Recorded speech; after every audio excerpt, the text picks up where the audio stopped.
დღეიდან მოყოლებული კოცებს და კოცებთან აფილირებულ პირებს, ვისაც გააჩნიათ დიპლომატიური პასპორტი, ოფიციალური თუ სამსახურებრივი პასპორტი, მათ აღარ შეეძლებათ ევროპული კავშირის მასშტაბით უვიზოდ გადაადგილება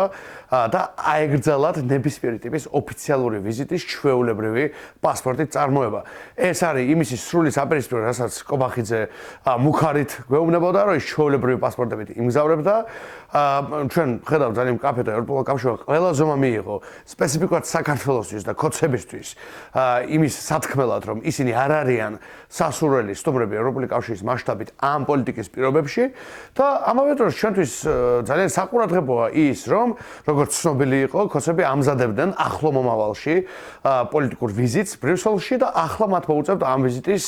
დროის უმეტესობის ვიზის რიგში გატარება, რაც მე ვფიქრობ არის სიმბოლური სასჯელი იმისათვის, იმ წოდებისთვის, რაც მათ ჩაიდინეს ქართული ხალხის წინააღმდეგ, როდესაც ყველა ჩვენგანის უვიზო რეჟიმი, ჩვენი კანდიდატის სტატუსი და ჩვენი კეთილდღეობა და ევროპული მომავალი დააყენეს საკუთარი ავი ქმედებების გამო საფრთხის ქვეშ.